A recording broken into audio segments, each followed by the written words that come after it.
today we've got an interesting video. I know it's going to be another VR video that I normally post. However, this one's going to be slightly different because this is the first time I'm going to be flying a jet without any War Thunder in-game HUD. I'm going to be using information feeding me directly from the aircraft itself, the cockpit, which is just a testament to the fact that the VR ergonomics of this jet is really good.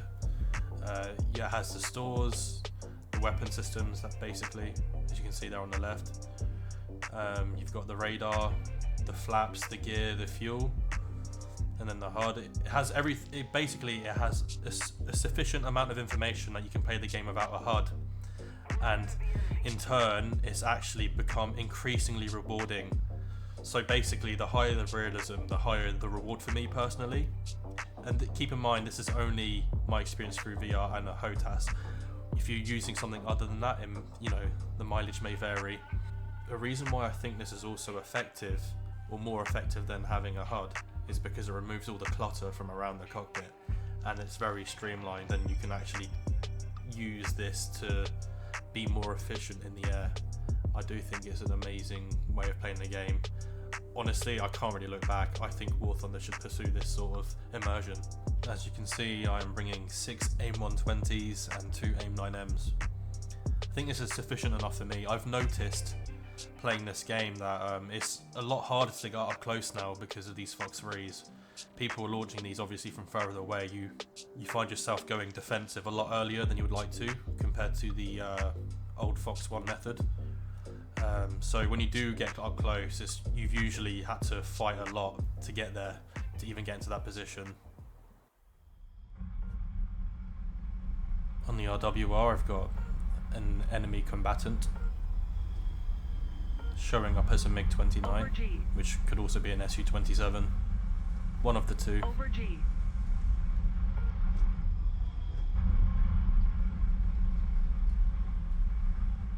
Over G. And as expected. Over G. Over G. Just go for a vertical here. Slow down a bit and just try and get on this guy's 6. AOA. Altitude. Ready for an AIM-9M. Altitude. The onboard equipment screen actually tells me whether I have an AIM-9M or an AIM-120 ready to be used. Hence why I can also fly this without the HUD. Get a kill there. And just to find out if you have a kill or not, you can either check the map or the leaderboard. Over G. As I was exiting from the area, his teammate obviously knew where I was at this point. I was flying low, being defensive. Over G. Over G. Shot flare. But Low. my tenacity to re-engage is, my shortcoming here. Shot flare. Over G. Shot flare. Low. Over G. Shot flare. He fires a micro and I'm screwed.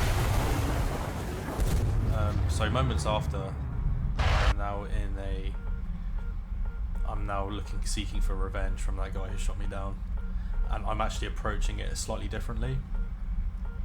The lobby is quite small as it is, so I essentially have this sense of freedom of flying at a relatively high altitude. With Fox 3s, you actually feel way more comfortable flying at this altitude. Lock. Over G.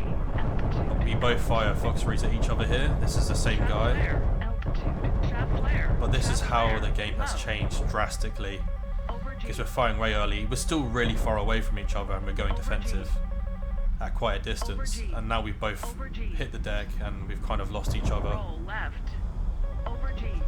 did hear a noise there. Maybe he could have flown past me. But try to maintain my composure.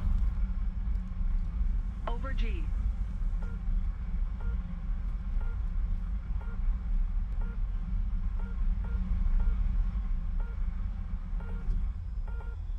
There you go, Mirage 2000 on the left of my RWR. Over G. Over G. Lock. So I chase him for a while. Shot flare. I'm surprised he doesn't really go defensive here. Not really aware of my position. He does chaff that though. Lock.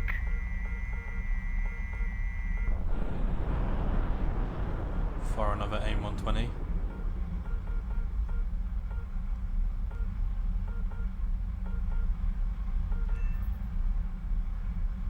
And get the kill there without realising. Over G.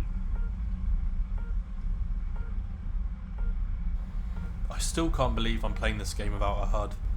It really is an absolute game changer for me. The fact that I can be efficient in a game and it gives me all the information I need without the War Thunder HUD.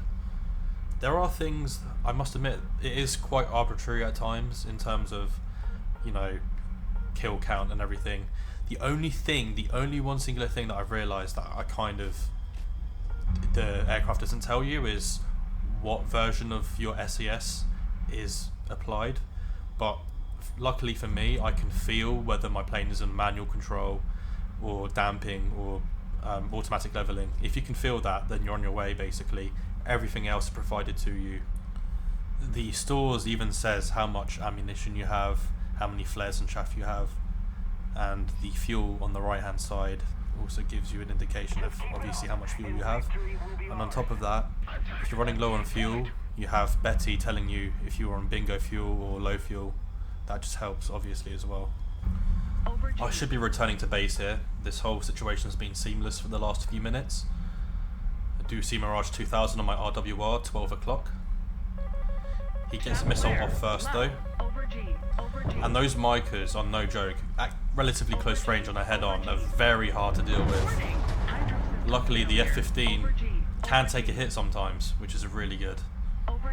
I do think that plays in my favour as the Mirage flies away and then I'm able to get the kill as he's assuming that I'm going down. I do track him though. I'm not able to get the top speed, which I suspect is due to the damage I took earlier. But I do fire an AIM-9M there, plays in my favour due to the smokeless motor. You hear that bingo by Betty. That's not because I shot him down, but that's because I'm low on fuel and I should be going back to base now. Yet another reason why you don't need the HUD. Bingo. As you can see, my fuel quantities are dangerously low. I need to make sure I get back to base safely, which subsequently I do. I'm missing 2 of my landing gears, but luckily the pilot made it back in one piece. Just goes to show the aggressive nature of the F-15 and it's why it's so good. It's very good in this game. Probably my favourite so far. As you can see, the cockpit itself actually tells you if your flaps are down through the yellow symbol. When that light goes off, it's that means your flaps are up. And just right of that is your landing gear as well. You push the lever up, and then the light goes away. Over G.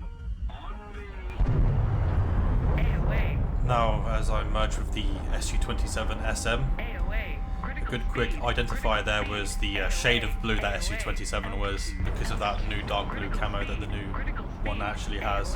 AOA. Altitude.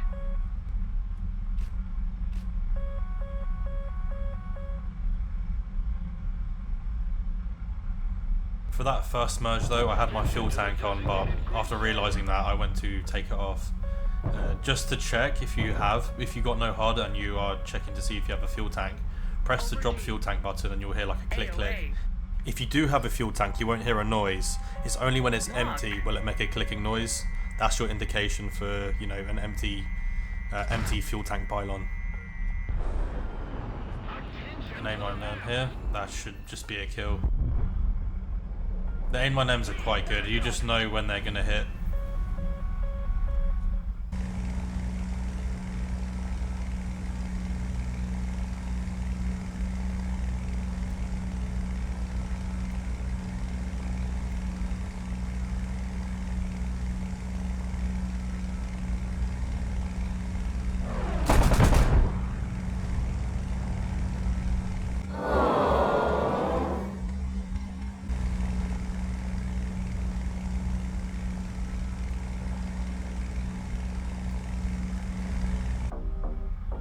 So that will conclude for today's video. Holy hell guys, The no HUD gameplay has really revitalised my interest for sim. I don't think, you know, Gaijin were fully intending on this, but because of how much information they put in the cockpit, you know, that I can receive, I can actually play without a HUD. The gameplay itself is so much more rewarding because of that. And yeah, if they can provide jets with, you know, better fidelity cockpits, then 100%. It's a unique twist. I don't think I've seen many videos of a no HUD gameplay, especially like, you know, effective ones. Like you can actually just, if you've got a VR and HOTAS, go ahead and you have the F-15C, then go ahead and try. It works. It just works. I don't know why, but it's so good. Anyway, guys, take care, and I'll see you on the next one.